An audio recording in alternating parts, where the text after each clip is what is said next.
September is National Preparedness Month, and it is more important than ever to remind ourselves that preparedness isn't about preparing or responding to any one single incident. It's about constant vigilance and a regular assessment of risk, impact of that risk to your business operations, and maintaining a regularly updated plan to address that risk. To help us with this valuable discussion today, it is my great pleasure to welcome and introduce our partners, Optimum Seismic, the U.S. Small Business Administration, and the U.S. Resiliency Council, who are all joining us today for Small Business Strong. Thank you all for your leadership and engagement. We could not do this work without your support. We have an esteemed panel of experts today. First, it is my pleasure to introduce Tom Robinson, Senior Advisor and representing our Chamber Board member and our Small Business Strong sponsor, Ali Sahabi, who is the co-founder and Chief Operating Officer of Optimum Seismic. Thank you for representing Optimum Seismic today, Tom. The Optimum Seismic team has completed more than 3,500 seismic retrofit and renovation projects for multifamily, residential, commercial, and industrial buildings throughout California. Tom, thank you for all of your support for small businesses. The floor is yours. Thank you, Andrea. On behalf of Optimum Seismic, one of California's leading earthquake retrofit engineering and construction companies, I would like to express our appreciation to you, President and CEO Maria Salinas, and the entire LA area chamber team for their ongoing collaboration and partnership in our public education efforts for businesses over the past 3 years, such as programs such as today's, as well as the Resilience Advantage series. You've done a great job, and we've appreciated all of your support. We're very happy to sponsor today's emergency and disaster preparedness webinar and look forward to continued cooperation in the years ahead.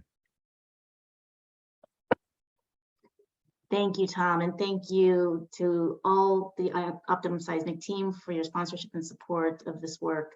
I now have the pleasure of introducing Evan Reese, co-founder and executive director of the U.S. Resiliency Council. Evan is co-founder and of the U.S. Resiliency Council, co-founding it in 2011. The mission of the USRC is to educate, advocate, and promote resilience-based design that considers the impact of natural disasters as an essential component of long-term sustainability. Welcome, Evan. Thank you for joining us. Take it away. Thank you. It's a pleasure to be here. Let me just share my screen. Okay. All right. So hopefully you all see my screen. I'll put it into presentation mode.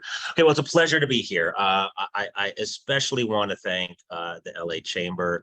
I've gotten to know them over the past several years from our relationship with Optimum Seismic, and just always impressed about how the LA Chamber, being one of the biggest chambers of commerce in the United States, nevertheless has such a focus on its small business community. So I hope that in my presentation today, I can give you a bit of a flavor of what the USRC is doing to promote the resilience of small businesses. When it comes to buildings, all of you that own small businesses, most of you, the vast majority of you work in buildings, but the buildings aren't the thing, right? It's what you do in those buildings that matters. It's the services you provide to your customers, your clients. The building is a shell. What you do is the important thing, the services you provide. The U.S. Resiliency Council recognizes, though, that in order for you to do your work, you need buildings that are safe, that are functional, that are resilient. Not having to think about the performance of your building is important for your business. It's important for the communities that you are a part of. And so the USRC's mission is to expand community resilience, improve community resilience by improving the building stock, the performance of the building stock in which you do your work. And it really has, every year we get billions of dollars, literally billions, literally almost $100 billion or more in damage caused by natural disasters like earthquakes, but also clearly like storms and hurricanes. About 10 years ago, Superstorm Sandy hit the Pacific or the Eastern Seaboard, and it caused over 300,000 housing units to be damaged or destroyed, 380,000 buildings, over $100 billion in damage, 10 million tons of debris, and all of this in a region that had a lot of, quote, green buildings. It's just that those buildings weren't sustainable. And what we find is that, natural disasters hit everywhere. The challenge is they typically disproportionately affect more vulnerable communities, right? The populations themselves, the small businesses. FEMA has a study that says that small businesses that close for more than 2 months after a natural disaster, 40% of them never reopen. So while a hurricane or an earthquake that occurs in, say, San Francisco or Los Angeles can affect the whole area, it's disproportionately those small businesses and vulnerable populations that will be affected. And so the USRC's mission is to promote resilience across the spectrum of building owners and business owners. And ultimately, it's our goal to promote the idea that sustainability is more than just about green design. Obviously, you're all familiar with the LEED rating system and green design using solar panels and more efficient HVAC and materials. But that's only one half of the sustainability equation, because if you have a building like in Superstorm Sandy that is green but is destroyed after a natural disaster, then how sustainable really is the building or the business?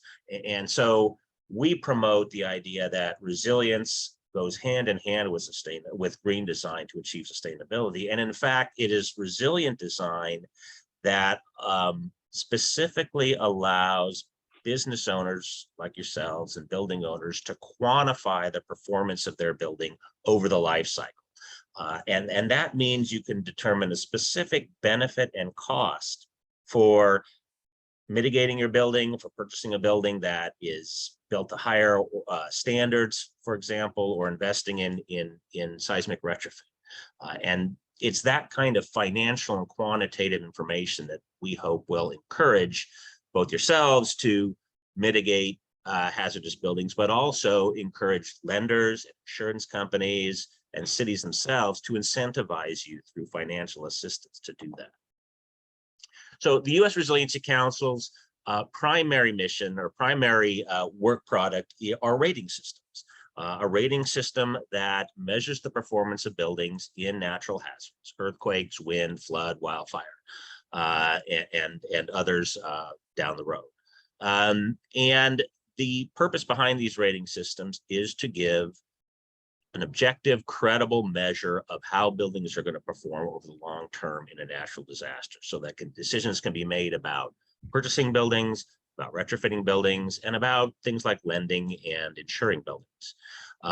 We strive to be a credible third-party nonprofit organization so that those that work with us, design professionals, contractors, architects, engineers, are certified so that they can be trusted in the industry should a building owner want to invest in resilience. We really push hard, and I'm going to show you one example at the very end of the presentation, for policy that makes it easier for small businesses to invest in resilience. We know it's a challenge. We know, small businesses have day-to-day financial needs that mean they can't always think as much as they'd like to about the long term. So we advocate very strongly for policies that will make it easier. Our guiding principle is something called engineering. It's the E4 principle, engineering in the service of equity, the economy, and our environment. And our thought process behind this is that I'm an engineer. The USRC was founded primarily by engineers. It's the idea that there's good engineering science and technology that is available today that's usable across a wide range of building types and for a wide range of owners that can improve all of these things. The idea of making resilience accessible to all populations, showing that it's good business and showing that ultimately, like green design, resilient design is good for the environment.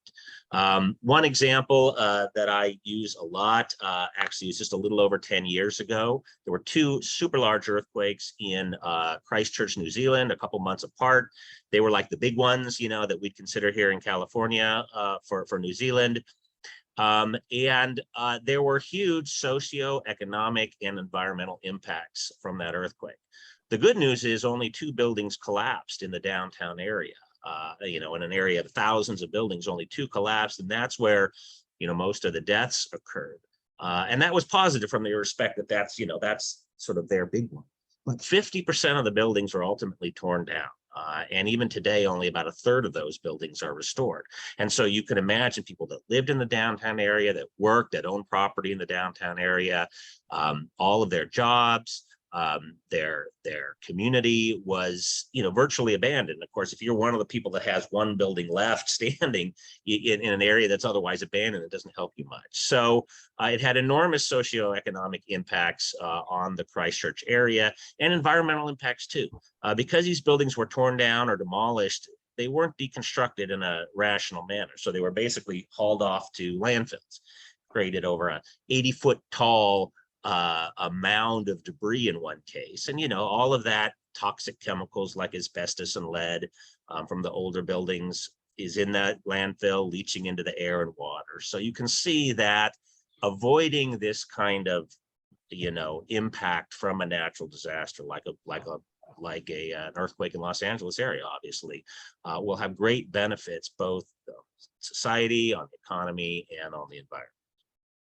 Now, when we get to Los Angeles, the story is sobering, and not just Los Angeles, but of course the surrounding area.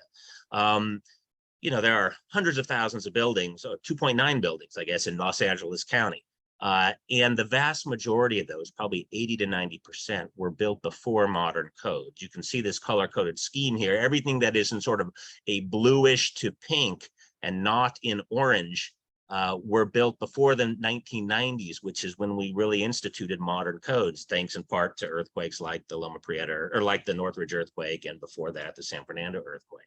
And so you can see that the vast majority of existing building stock, including many, many of the small businesses that, you know, are here in Los Angeles County, were built before modern codes, and so are at significant risk of damage, potentially even collapse, certainly economic catastrophe for business owners. And it's a daunting challenge, obviously, to say, well, how do we address that? But we have to do it one building at a time, basically. Each owner has to make those decisions. Among those older types of buildings that we see particular challenges with, and many of you are familiar with these, I expect many of you work or live in some of these buildings. You're probably all familiar with unreinforced masonry buildings. These are older brick buildings, typically built before the mid-1930s. There are thousands of them in the Los Angeles area, the Southern California area. Some have been retrofitted to some degree or another, but a lot remain unretrofitted. And they are, of course, one of the most hazardous types of buildings we have. The second type of building are soft story wood frame buildings. Now, often these are apartments with parking underneath, as you can see, that's open, meaning that the building is at risk of collapsing, kind of like a deck of cards. We saw that in the Northridge earthquake. But there are a lot of small businesses in these buildings too. They can be hotels, motels. They can also be, you know, small office buildings that have this configuration. And then other types of buildings, older steel frame structures, especially taller ones, and concrete buildings that are often offices or apartment buildings, were shown in a number of past earthquakes, including Northridge and San Fernando, to be particularly dangerous. And then many of you will have your offices or your businesses in tilt-up buildings, right? These are your warehouse style buildings, but they're often used as strip malls or manufacturing centers. And they too, the older ones are vulnerable. So amongst these building types, probably, you know, many of you on this call have your businesses rely on these buildings being safe or being made safe to protect your businesses. Some cities in Southern California have instituted ordinances requiring the seismic retrofit of these buildings. Santa Monica, probably the leader in this effort, having instituted a program to retrofit all of these types of buildings, all 5 of those vulnerable types of buildings over a different time frame. And other cities to some extent too, obviously including the city of Los Angeles, Burbank, West Hollywood, Pasadena, others. But really the idea here is that over the long term of the next 20, 30, 40 years, if we're truly going to make an impact on the survivability of our communities after a natural disaster, we're going to have to implement some combination of mandatory and incentivized voluntary seismic retrofit of these buildings. So what does that do for us? Well, you know, as we retrofit older buildings, as we set maybe design standards for newer buildings to be more functional after an earthquake as opposed to safe, which is the intent of the building code, we improve the entire community and its entire ability to bounce back from a natural disaster. So take housing, you know, these soft story apartment buildings that I mentioned, there are maybe 100,000 of these buildings around California. This is a picture of San Francisco that has an ordinance for seismically retrofitting these buildings. And when these buildings are retrofitted, that obviously improves the ability of the residents of these buildings to obviously to survive, but also to stay in their buildings, their homes after an earthquake.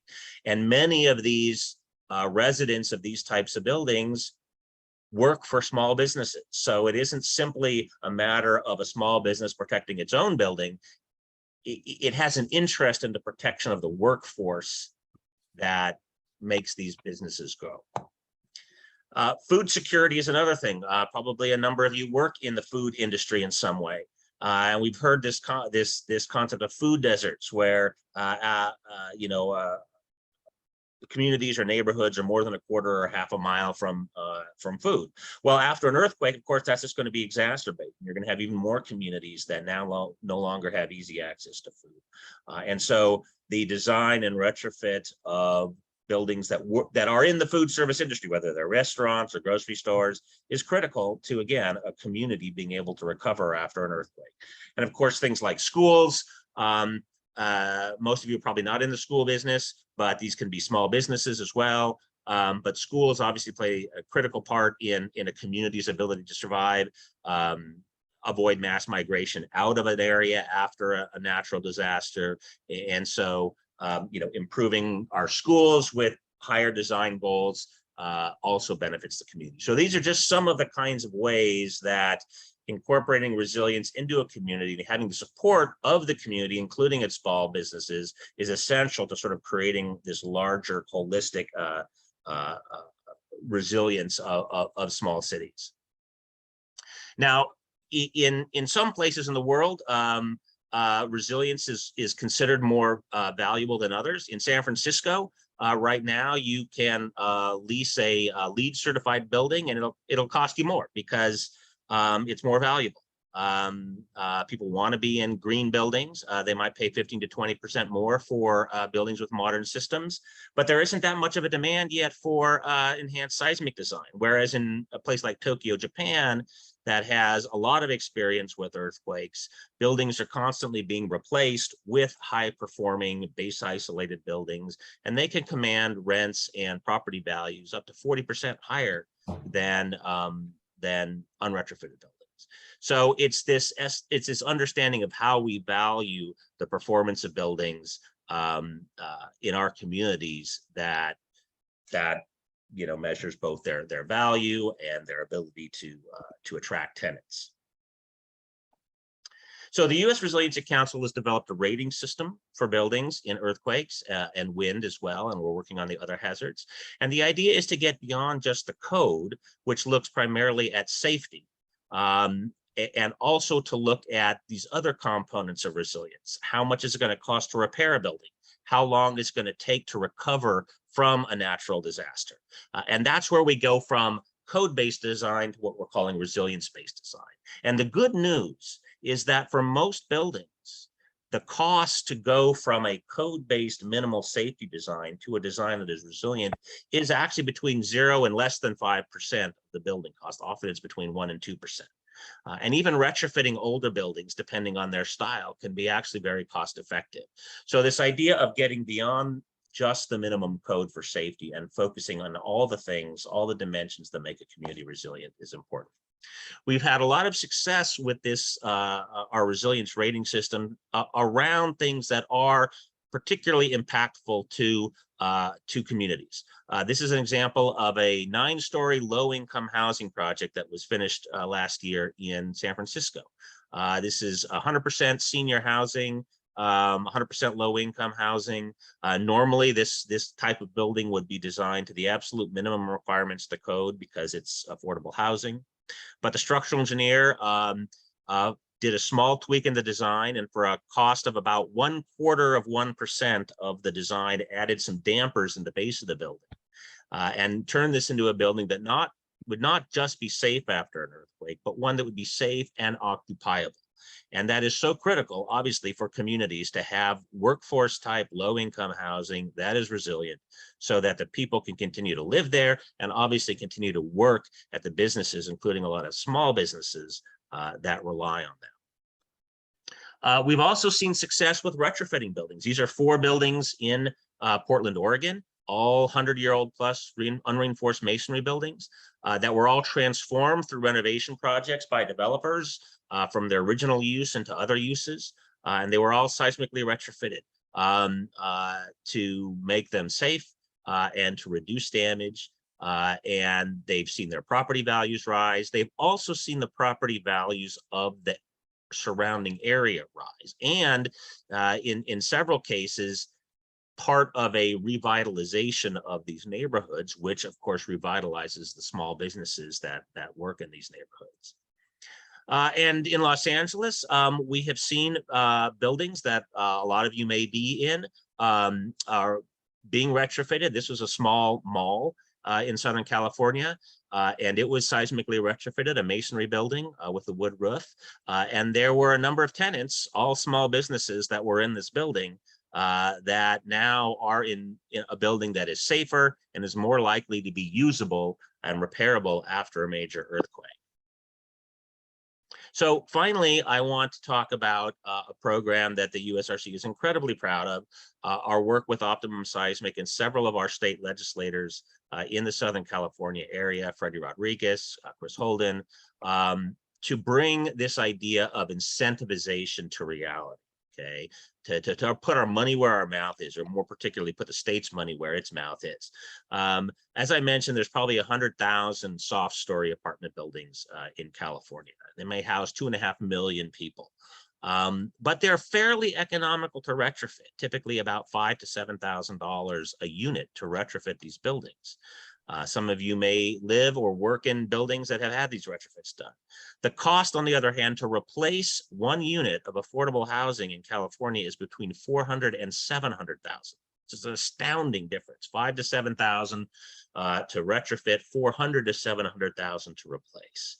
And so we were able, with partnership with Optimum and our legislators, to bring an entire consortium of supporters, including small businesses and chambers of commerce like the LA Chamber of Commerce, to support a bill that was recently signed into law as part of the budget that will allocate $250 million in grant funding for owners of small apartment buildings to seismically retrofit them.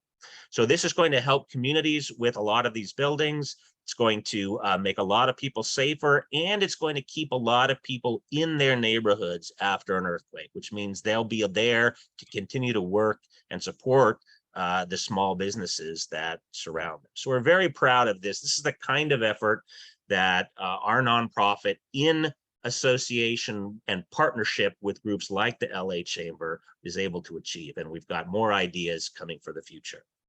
So that's my presentation. I thank you very much for the opportunity to speak. I'll stop sharing, and then I think we're going to do Q&A after the next presentation. But again, thank you so much. Thank you so much, Evan. That was fantastic and excellent information around retrofit. Thank you to USRC, to Optimum Seismic for continuing the leadership and advocacy for finding the funds, the grant dollars to help retrofit our buildings in Los Angeles and to ensure that our business community, our communities are safe and sustainable and resilient. Thank you so much.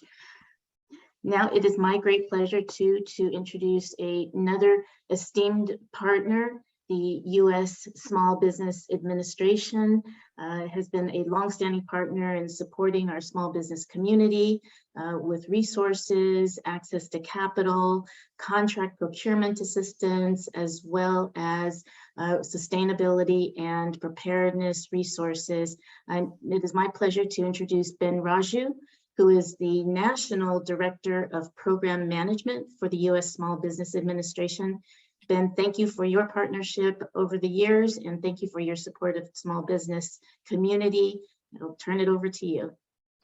Andrea, thank you very much. It's always a pleasure to get a chance to join the LA Chamber on all of these forward-thinking and very relevant opportunities to engage our small business community. So thank you and the entire Chamber team for putting this together, as well as USRC and our friends over at Optimum Seismic for making this possible and creating this forum for pulling this all together. You know, Evan just covered a whole lot of information, and we talked about all of these different risks that are focused around, you know, one of the things that I think are always in the back of and sometimes in the front as we feel the ground shake underneath us of Californians' minds as we conduct business, but also our daily lives. But, you know, we also are faced with many other challenges, whether, you know, we have fires, you know, that are burning out there right now, floods, you know, we've had in other parts of the country, we've got hurricanes and whatnot that have posed challenges. And, you know, if that all wasn't enough, we've got cybersecurity to worry about as well. And I know we've got many small businesses on the call here today, and, you know, from a variety of different areas. I mean, we've got schools, we've got nonprofits, we've got our security firms. I see you, Mr. Palmer. How you doing? But we have a variety of different issues that impact our businesses.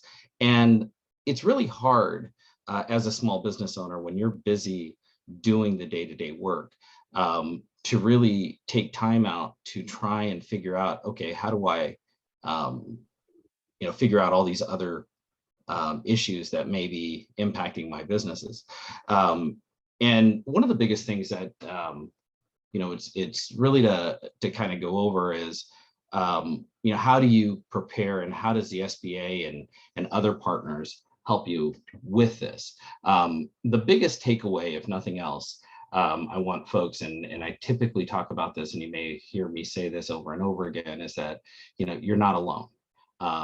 You know, that is the biggest thing that particularly for our businesses here in California, particularly here in Los Angeles, there are a number of resources to be able to help support you through this journey, you know, including legislation, as Evan pointed out, that is here and designed to be able to help you navigate and protect your business, but also our valuable resources. But it's important to be prepared.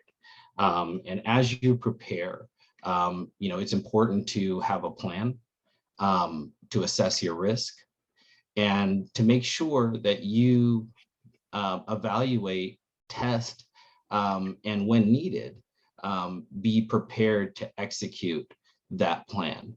And as you look at, and we'll drop a link here into the chat for SBA's disaster preparedness information for you as well. The importance of making sure that you have these. Now, SBA's went ahead and put together some checklists for hurricanes, tornadoes, fires, as well as some other events, including cybersecurity, to help our small business owners develop this plan and be prepared for it. As many of you know, it's important to have these things available, but also to test it and make sure that they're at your disposal. Evan mentioned earlier that resiliency is particularly important for our small businesses. You are the backbone of our communities, of our country, and your preparedness is vital in making sure that communities can recover and how quickly they recover after a disaster. You have many folks that can help you, not only through forums like this, which is bringing those issues to the forefront, but also one-on-one assistance that is available to you in your particular business through our small business development centers, also through our women's business centers, as well as through our SCORE partners that can meet with you one-on-one to really go over not just for your preparedness needs for your business, but also for other concerns that you may have about your business, whether it has to do with expansion, whether it has to do with evaluating your business in other ways. But you have resources that are available to you to be able to get assistance. And many of you know and have taken advantage of SBA. You know, we're here after a disaster happens to be able to provide you financial assistance after a disaster. Many folks may know about our economic injury disaster loan program. Obviously, during the COVID challenges that we've been facing, there have been other programs and assistance that have been out there as well. But building those types of resources, building insurance, building other things that are going to help you recover into that plan are going to be important. The federal government has other programs and resources. If you get a chance to visit ready.gov for your business, that will help provide additional resources for you. If you're not interested in doing the one-on-one individual counseling for your business or don't have the time to do it, there's some phenomenal online resources for you to be able to access and be a part of. But I really want to encourage folks that if you are looking to get this started, to be prepared, to have the discussion, you know, Evan pointed out a lot of these things may not be as expensive in some cases as we may think.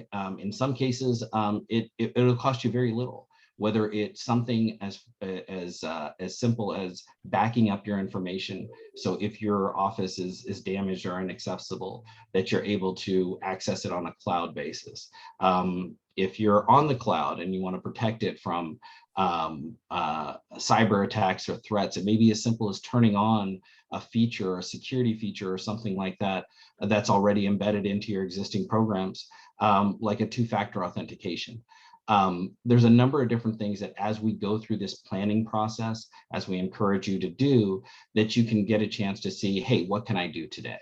One of the things that you know, I mentioned earlier is that local assistance that's available. There's a link in the chat now. If you do want to talk to somebody one-on-one at no cost to be able to evaluate and assess you know, the needs of your business, please reach out to our small business counselors to be able to assist you. Our local district office here in Los Angeles is available to assist as well. And their contact information will be in the chat as well. But we want to make sure that as you step away from this conference today, as you step away from this discussion, take some steps, take some action items as we're in the middle of Preparedness Month. Next month is Earthquake Preparedness Month, which is near and dear, I think, to many Californians and beyond. Make sure that you take a few minutes out of your day to take a step, whether it's contacting a counselor, whether it's backing up your information on the cloud, whether it's making sure that you have contacts for your vendors, for your employees, for other resources that you may have and need to be able to operate your business. Make sure you take the time to take those action items. And if you need help with identifying what those first steps are, let's get together and have a conversation and meet with one of our counselors, go through some of these online checklists to be able to do it. And I'm sure stay tuned for additional LA Chamber programming, not just throughout this month, but throughout the year for many resources that are available in and around LA to be able to access these programs. Andrea, I'll turn it back over to you. Thank you so much, Ben. And thank you so much for dropping all of the links and resources into the chat. The SBA is such an immense partner in providing support for our small business community. So thank you again for your leadership and the support of the SBA. 94% of the businesses in Los Angeles County have less than 20 employees. So all of the resources that you provide are so critical for our community, as well as for our resiliency as a community in business, as well as community in neighborhoods. Now it is my great pleasure to reintroduce Tom Robinson, who is the Senior Advisor with Optimum Seismic. Tom is going to share practical and valuable tips and information on emergency preparedness. Again, we encourage everyone to drop your questions in the chat. When we do Q&A period, we will be inviting you to unmute and ask your question of Evan, Ben, or Tom. So please drop your questions in the chat, and now I will turn it over to Tom. Tom, take it away. Thank you again, Andrea. It's always difficult to follow excellent speakers like Evan and Ben, who have so much information to share about what they do. So I'm going to take a little bit different approach on what I present today. I'm going to tell you a little bit of a story. I'm going to start with that story, and then I'm going to kind of walk through how that story applies to you. My my great-grandparents went through the San Francisco earthquake in 1906. They were small business owners, and they experienced quite a bit of difficulty in that earthquake, which was much bigger than the one you're about to see. But in their situation, the husband had died about 2 months before the quake. The mother was left with 6 children and a business and a home to live in. That home had one of the exterior walls fall off in the earthquake. She moved into a local park with 6 of her children and lived in a tent. Her restaurant business was destroyed in the San Francisco fire that followed the earthquake, and the records of her owning the property were destroyed in the fire. So that very few second earthquake changed her life and changed my grandfather's life. He was only 6 at the time, but changed their entire life for years to follow, because they weren't prepared and their city wasn't prepared to deal with the issues that came up. Now, this video was taken in a store in Japan some years ago, and it was not shot by a professional crew. It's just what happened. And I'd like to show about 20 seconds of this and then talk about it for just a moment.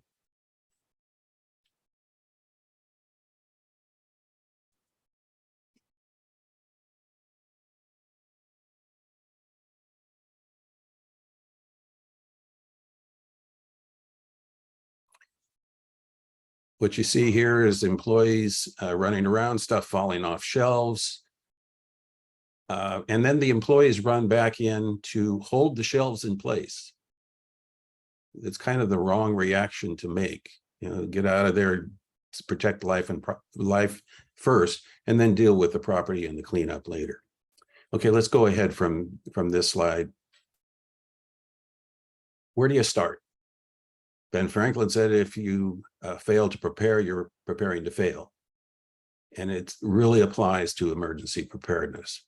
So what I'd like to point out is just one reference to you: 7 Steps to a Disaster Resilient Workplace. This is a free publication that is available at the URL there at the bottom. A 16-page document. It's very nice. It's got a couple of worksheets where you can begin your preparation for emergencies. And it's the kind of thing where, if you're a small organization, start by putting somebody on something that you identify when you go through these pages as being relevant to your organization. do what you can, check some things off of the list, and you'll be more prepared than you were. Like backing up your data, having your records in a safe place, do have some supplies, all those kind of things that are very simple. Just do those things and you'll be better off. Let's go to the next one. I've also entered that URL in the chat. So if we're looking at your emergency plan, it's a key tool to assess your business's ability to withstand emergencies. It prevents economic loss and bankruptcy. It ensures customer, employee, and facility safety. It helps you respond appropriately to the emergency and ensures faster recovery and business continuity. Those are all good things. Those are all things you want to achieve. And if you want to be standing there an hour after the earthquake or whatever the disaster is, you need to put in the preparation in advance. You need to have it when you need it. You can't build it then. Why focus on earthquakes? We know that we face a broad range of threats, and we've talked about that a bit in this session. But preparing for earthquakes, many experts consider that the best way to prepare for any disaster.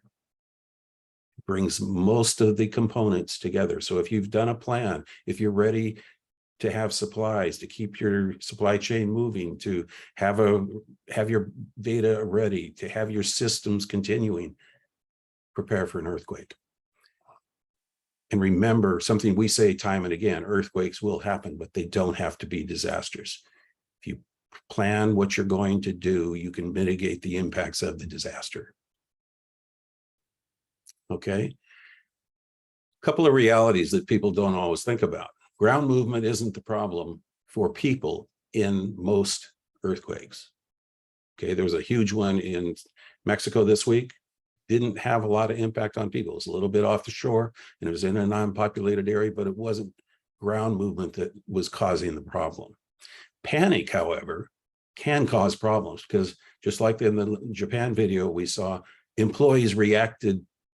Maybe it was great teamwork because they were holding up shelves, but they didn't necessarily need to do what they were doing. So it was a bad reaction that could have gotten a lot of people injured. And we'll see how bad it could have been in a video coming up. So knowledge and preparation are essential. Having that understanding beforehand, what your people should do is critical to them getting through the event in a safe fashion. I noticed that we have some school type facilities in our group. Are the kids aware of what they should do? You know, or is it going to be chaos when something happens in your environment? You need to think through who your audience is, who it is you're protecting, and then come up with training to make sure that that covers it.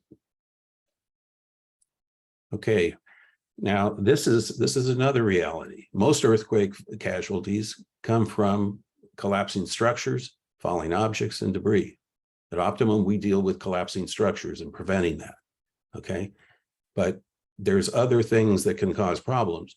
Falling masonry, ceiling plaster, tiles, flying glass, broken windows, overturned bookcases, cabinets, furniture and equipment, office machines. All of these can become missiles in an earthquake. So you need to do what you can to secure those things in advance. Fires, as I discussed for my great-grandparents, was a real problem. And it was a problem for much of San Francisco. Fallen power lines, that sort of interruption can be a real problem. And maybe your neighboring building is the one that collapses or threatens your building and closes your building. So there's a lot of things to think through, and we shouldn't be working in isolation. We should be working together. Okay, let's take a look at this little video from this past weekend in Taiwan, just this weekend.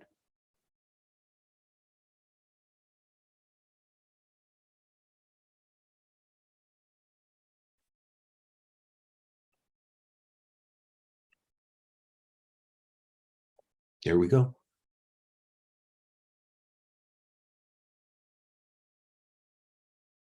That was a newly refurbished building.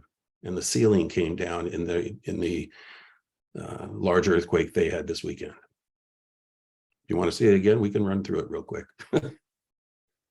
It's impressive. Just refurbished, just reopened, looks nice, but it had a little problem.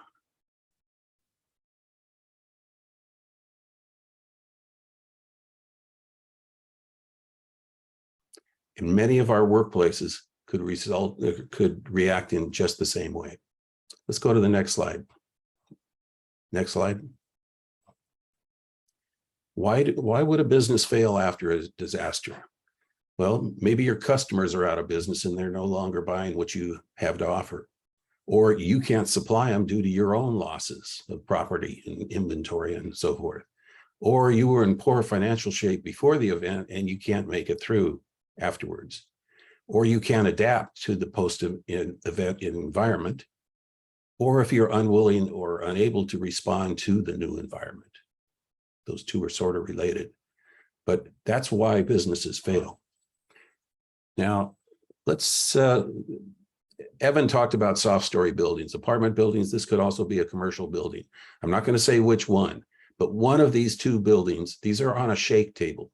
This is a big surface, again, in Japan, that is set up to simulate an earthquake. You can see all at the top, all of the people up there are here or there to watch this demonstration of how a retrofitted building responds to an earthquake versus a non-retrofitted building. So let's just see what happens.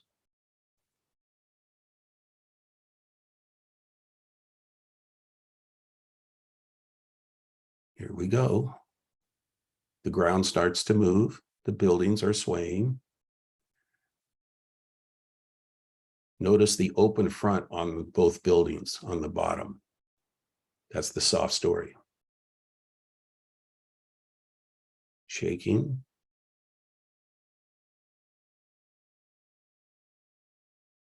Now, I can assure you that if you're in that building, it's not going to be a good day.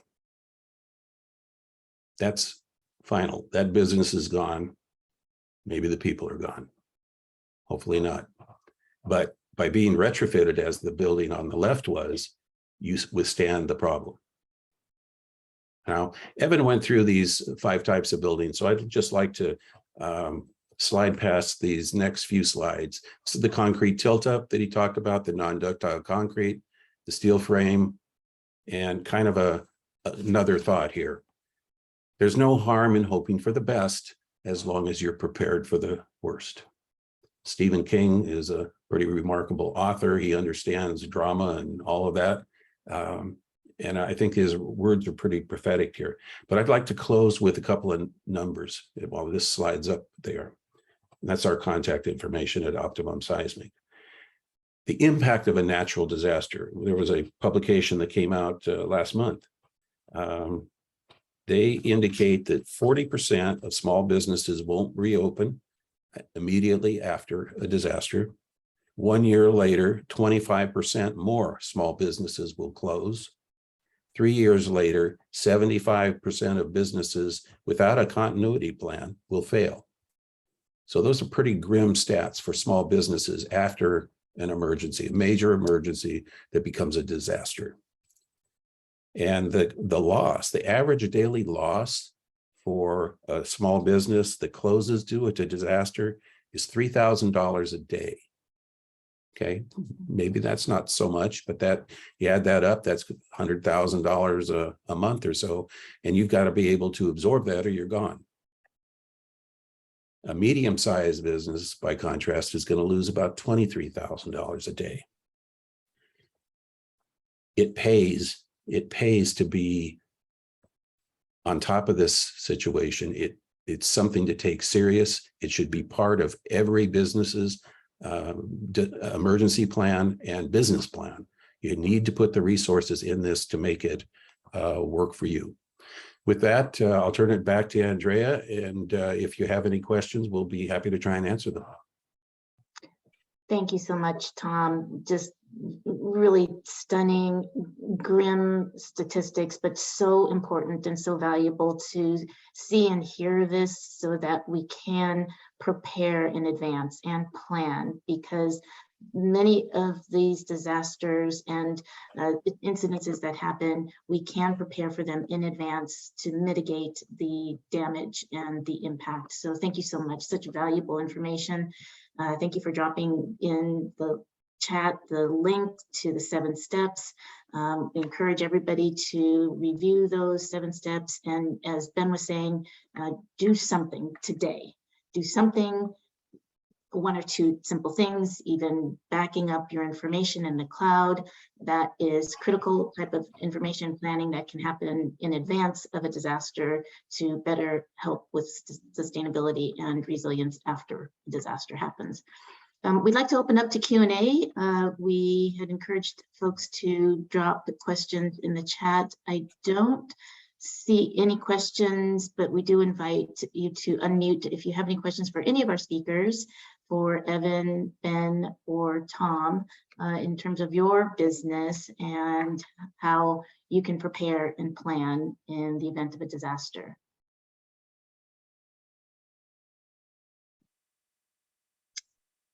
Would anyone like to ask a question? Andrea, one of the big things that typically come out of these conversations is, I know folks are probably thinking through different questions and whatnot. One of the big things is, how do I get started? And I think you were talking about it as well. Have a plan, do something, get started today to be able to do things. And whether, as Blanca's pointing out in the chat here, it's a childcare facility in a home, or it's a coffee shop in a big high-rise building. Everybody needs to be able to protect their businesses, because if it's impacted, it's going to need to be able to do that. And I think as Evan and Tom pointed out, for different buildings and for different types of institutions, that can mean different things. And we can continue to kind of look at that and I think evaluate each individual business based on where it's at, what it has, whether you're owning the building, leasing the building, whether you have other factors to consider, but also protecting yourself from some of these other challenges that are out there as well. Andrea, I think there's a couple of questions out there, and I see a hand up as well. Yes, thank you. Thank you, Ben. And why don't we go to Rashida, if you'd like to unmute yourself, and then we'll go to Oluwo after Rashida. Good morning.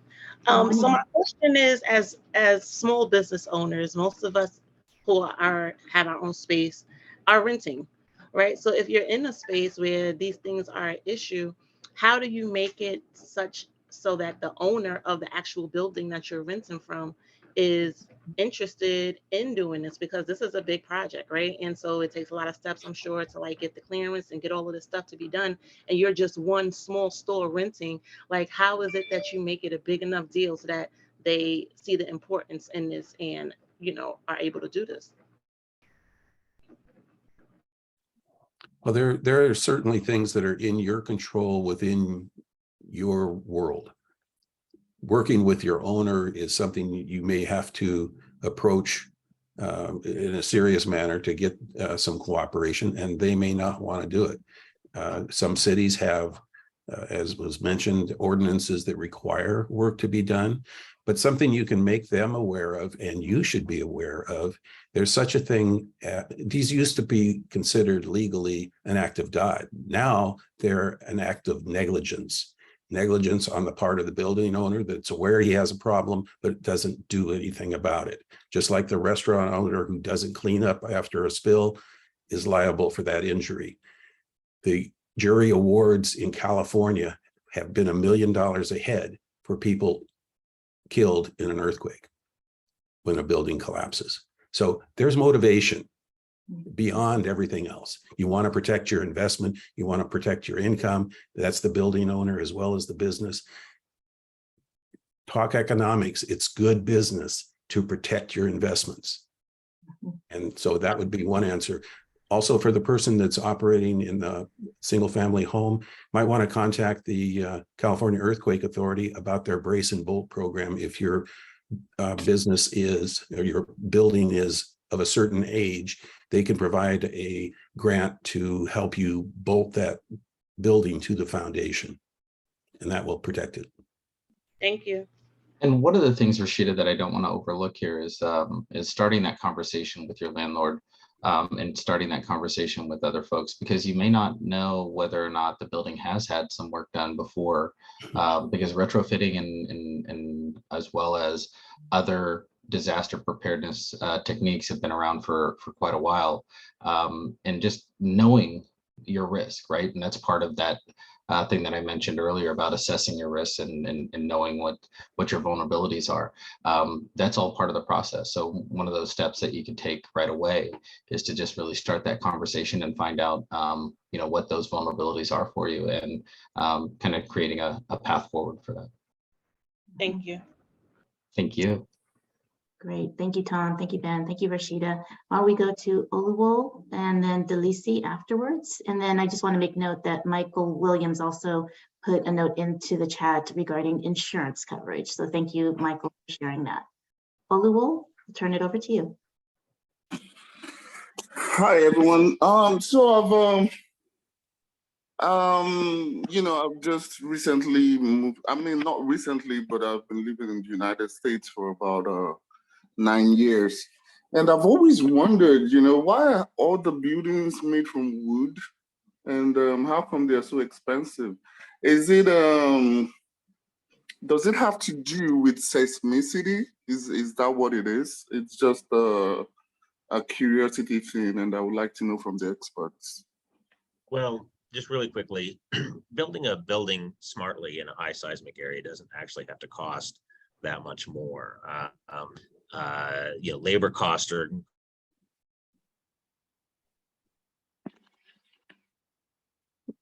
Evan, you're on mute.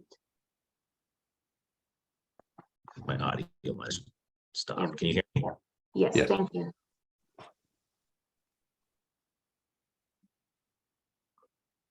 Working, I apologize.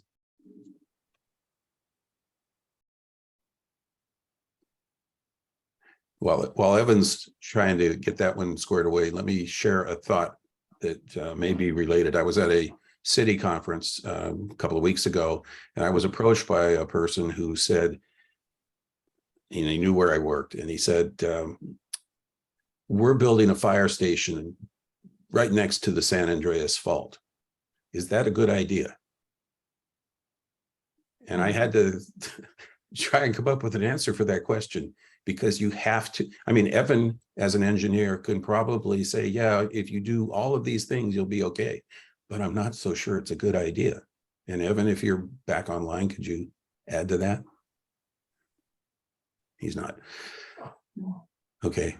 But you have to ask yourself, is that a good idea? But you can create a building that is much safer than. Okay, there we go. Yeah. I don't want to take any more time. Labor costs are very expensive in California to build. The seismicity itself can be accomplished with good design. It doesn't really add a lot of cost. Apologize for that. Great. Thank you, Evan. We have time for one last question. So why don't we go to Delisi, and then we have some announcements. And again, want to thank all of our speakers for your participation. And I know Ali just joined us as well. So Ali, thank you for joining us, and thank you for your partnership. Delisi? Hi, yes, I was referring back to when you said to make sure your business is backed up, you're backing up in the cloud. And we have iCloud right now that we back up to because of if I'm you're working on the Mac system, but is there a different cloud that you're referring to back up everything? So there's a number of different services that are out there to be able to help you navigate, and some are more secure than others depending on the type of data and what it is that you're protecting. So if iCloud or some existing service provider that you guys have access to is a mechanism that you guys are using internally, that is, definitely a step in the right direction. But also assessing whether or not it has all the features and it has all the things that you need in the event that it is compromised, or if somebody tries to compromise, and making sure that you guys have those systems in place and know how to recover and be able to continue your operations seamlessly. Whether it's in your existing location, if the building or whatnot's not impacted, or if it is impacted, that you can do that from a remote site as well. One of the biggest things that I encourage folks to do that have existing infrastructures in place or a plan in place is, try and recall the last time you tested it. And if it's been a while, take the time to try and test it and run a real world experience, so you can see just exactly where any gaps may be, or how well it works. And Peter, I see your hand up as well. Hey, Peter. Yeah, I just wanted to add something in regards to backing up your data. Fortunately, my sister actually works for Google in the privacy department, and depending on your business, obviously California is very strict on privacy. So my personal suggestion is talk to your point of sales vendor or any data that are sensitive, especially your customer data, to see what kind of backup they have. And that might actually save you some money on that end. Very good. Thank you, Peter. Very good advice. And thank you, Ben, Evan, and Tom, and Ali Sahabi from Optimum Seismic. Again, thank you for your leadership and support. We are at the top of the hour, and we have a few announcements to share. But first, virtual applause for our speakers and all of the resources and expert advice that they gave us. Thank you so much for all of your support and engagement for our small business community. I will pass it now to Maria Teresa Carmier from the Chamber team, and we also invite everyone to stay on the line. We do have announcements and a walkthrough with Verizon and another grant opportunity that is available following the announcements. So we welcome and invite everyone to stay on the line. Maria Teresa? Can you hear me? Yes. Okay, I was like, I lost my screen. Okay, thank you everyone for joining us. I think we have a lot of new faces, so welcome to those folks joining us for the first time. To get some support for a lot of the things that we talked about, we do offer resilient business advising. I'll drop the links in the chat after this, after the announcements. And one of our business partners, Verizon, has a small business digital ready to support you help grow your business. That they will be speaking about it more after this. And join us next week for our Doing Business with Cedars-Sinai, learning how to get your business in Cedars-Sinai's diverse supply chain.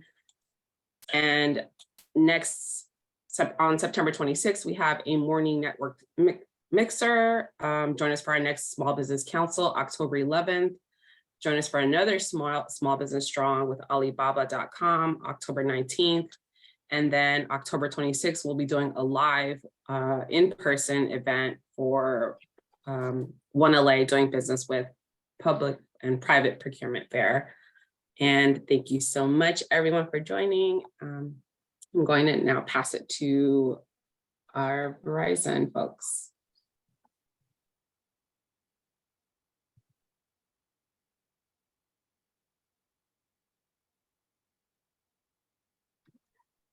Thank you, Maria Teresa. And now we would like to, this concludes our Small Business Strong workshop for today, but we do invite everyone to stay on the line. We have another special presentation where we will be sharing the Verizon Small Business Digital Ready program.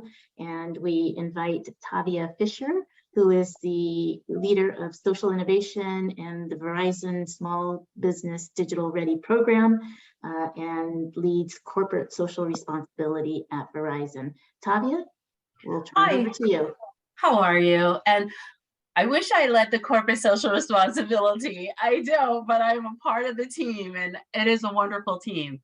I want to thank the Los Angeles Area Chamber of Commerce for inviting us to come on board. Hopefully you can see me. I'm about to share my screen.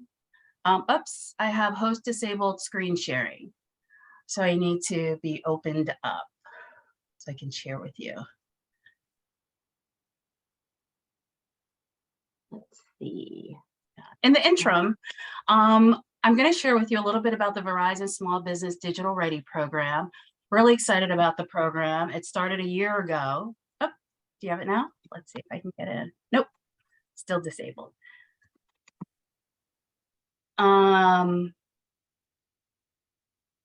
Should I try now? Yep, go for it. All right, there we go. All right, so let's see. Can everyone see my screen now? Yes. I hope. So great. So this is, oops, sorry. So this is actually the website for the Verizon Small Business Digital Ready program.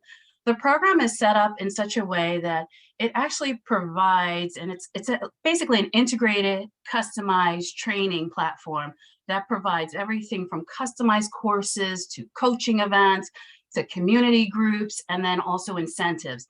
And one of the big incentives that I'm certain you want to hear more about is the $10,000 grant that we do offer.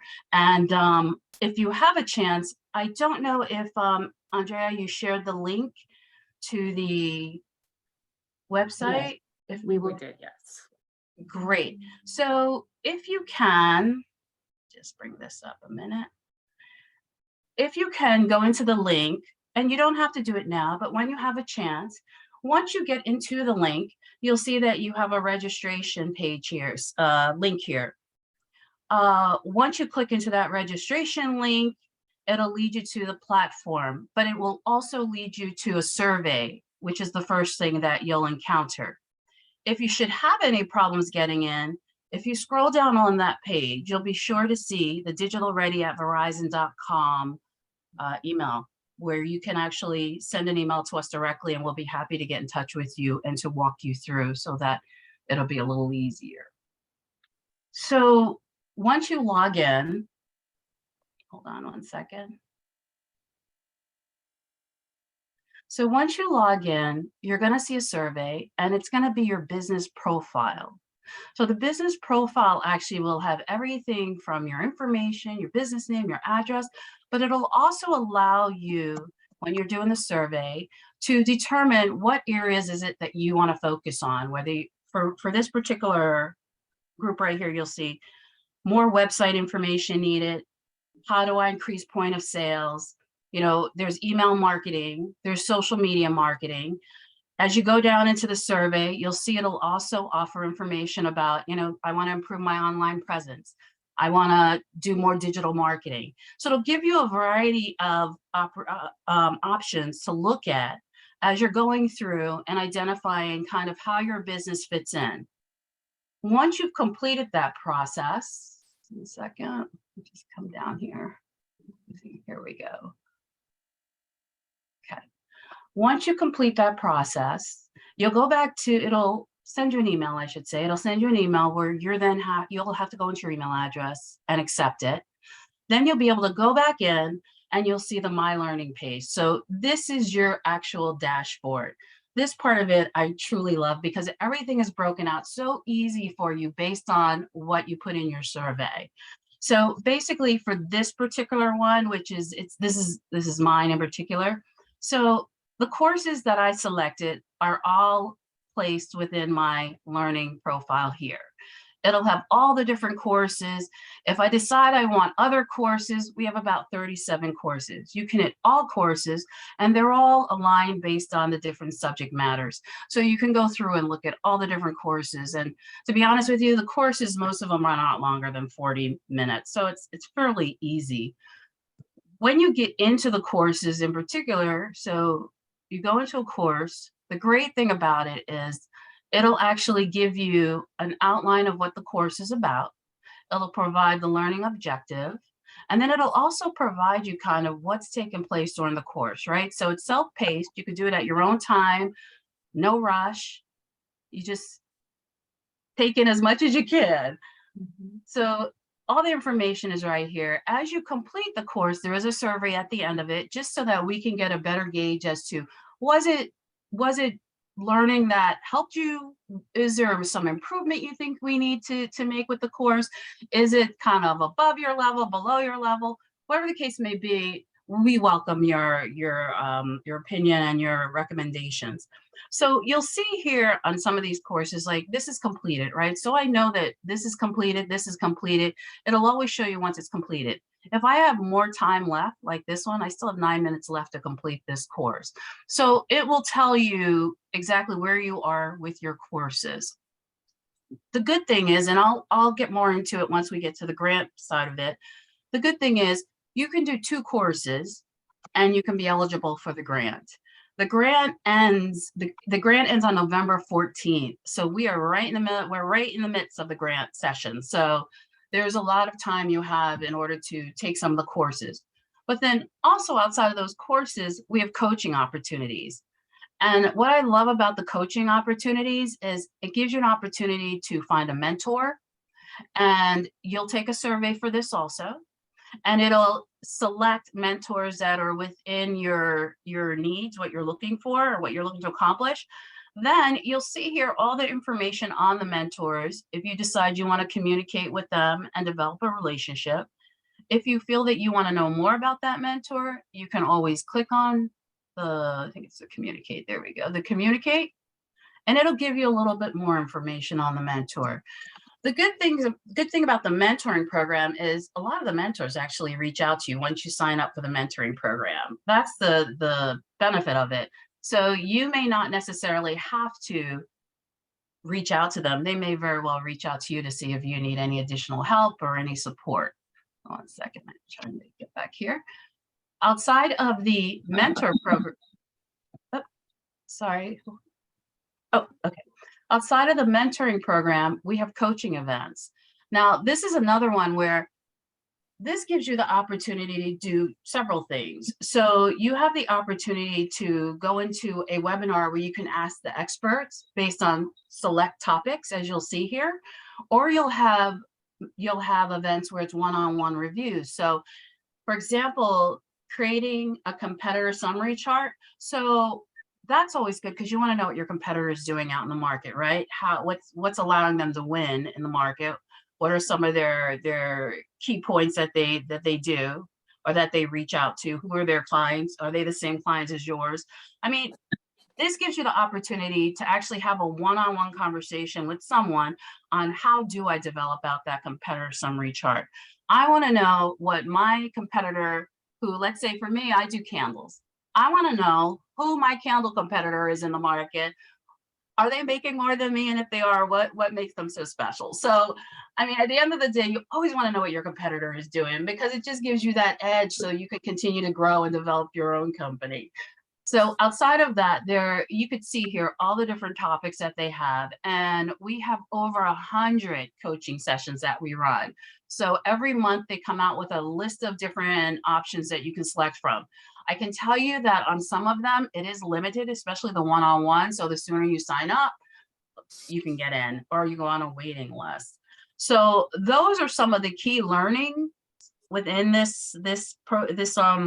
this platform.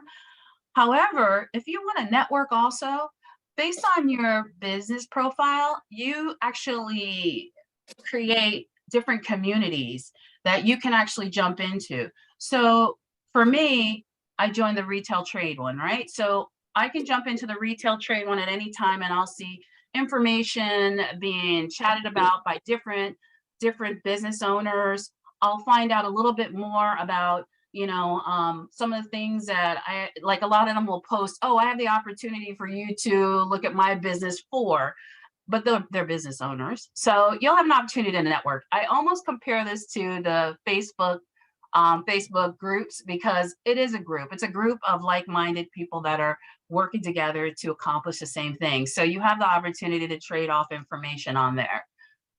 And then after you get through all of these three, different options in the learning portal, we have incentives. And this is the best part of it, as you all know, the grants. So we give out a number of $10,000 grants, and they're unrestricted, which is great.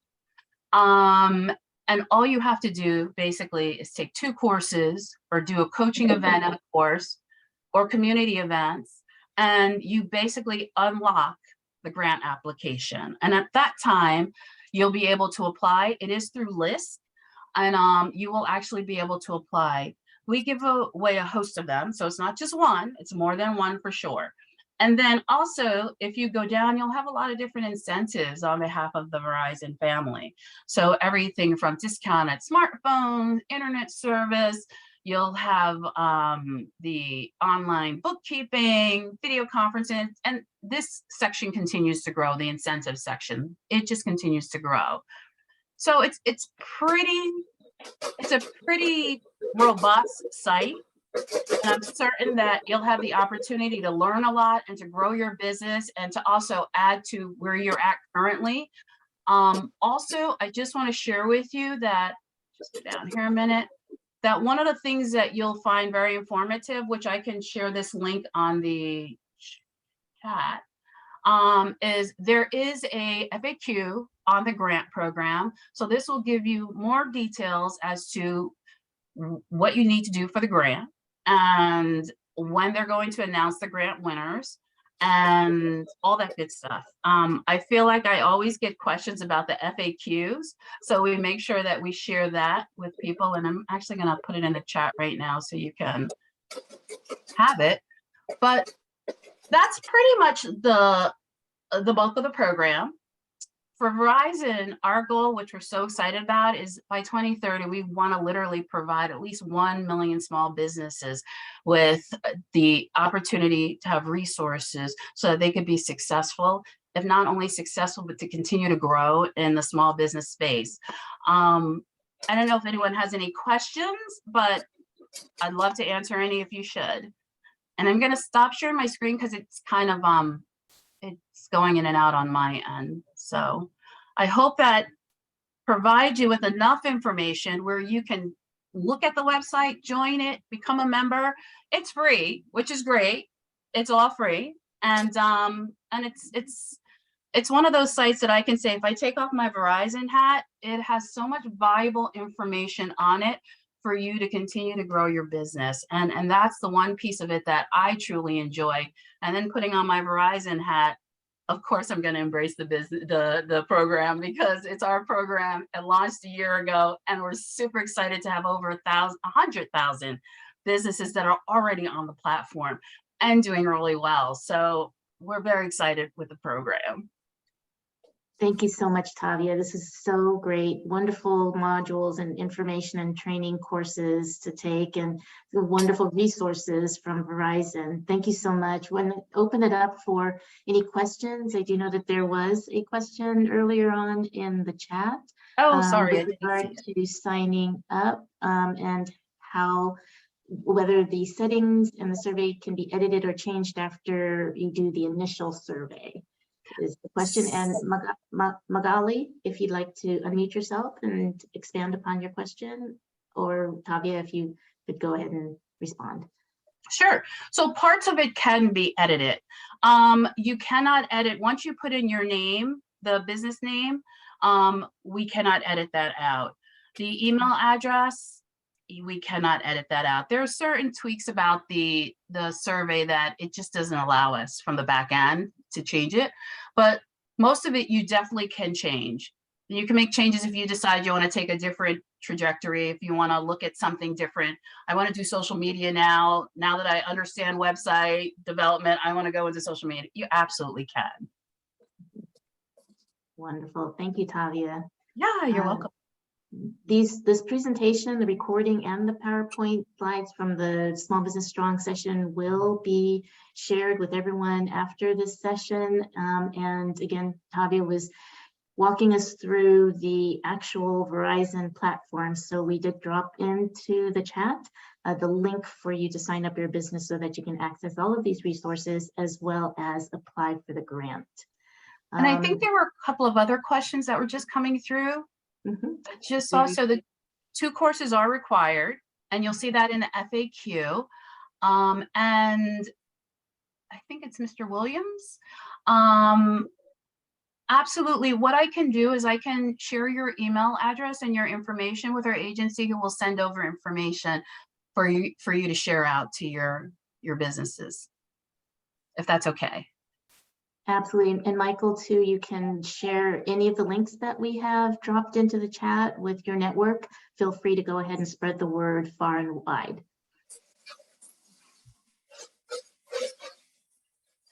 And I would absolutely recommend, if you do join, when you sign up, please use the link from the Los Angeles Area Chamber of Commerce, because they're different. The links look the same, but they all kind of are directed at the different organizations. So we would really appreciate it if you would use the link that they send you, please.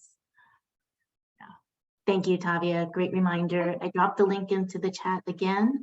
And I know in the FAQ, there is a date for the grant. If you wouldn't mind just reminding everyone about the deadline for this particular Sure. round. Absolutely. It's November the 14th. And the classes, if you're already signed into it, which is great, thank you. The classes start, at least to qualify, start July 1st. So from July 1st to November the 14th, you're eligible to, if you take 2 classes, it will open up the, or unlock the grant. And you can always find that grant on the incentive page. It's at the top, you can't miss it. But if you take classes and you find that it's not opening, then please, I ask of you just to send an email to the digitalready@verizon.com, which is on that main sign-in page. And we will look to see, if the courses are not clicking over, because it's technology, sometimes it happens, but we will make sure that everything is up to date. Because I find that there are sometimes people will take classes and think that it's completed, but they forget the survey, and that's what unlocks it. So we'll be more than happy to help you. Great reminder, and thank you for the guidance, Tavia. Yeah, I have anytime. a quick question. I'm also with Sure, Verizon, but just wanted to flag the 37 courses. Is that catalog going to grow in the future, or is that kind of just how the courses that there are? No, absolutely. We started out with 20 and it's grown to 37, and it's going to continue to grow. And one of the things that we're going to integrate, which we haven't shared yet, so kind of little secret, is we're going to actually open up some Spanish language sessions or courses, modulars you're going to see on the site. So that's going to be exciting. That's coming up down the road soon. And that also is another piece of the puzzle that people have been asking for. So, and that's why I say your input really makes a difference. We hear you, we hear if there's something that you want us to change or add, and we work towards that if it makes sense for the business. So absolutely, there would be more to come, a lot more. Great, thank you. And Ashley, thank you for that question as well. And thank you. You're with the Verizon team, and we really appreciate your and Tavia and the rest of the Verizon team that are here with us today, all of your support for our small business community. So I dropped the link for the Verizon portal in the chat again. Tavia, is there a place where, if there are questions, we're at time right now, but if there is there a place where people can ask questions following this, in addition to having the fact sheet, which was also dropped into the chat? Yes, it's digital ready at Verizon. I was just going to put it in there at verizon.com, and that's our website.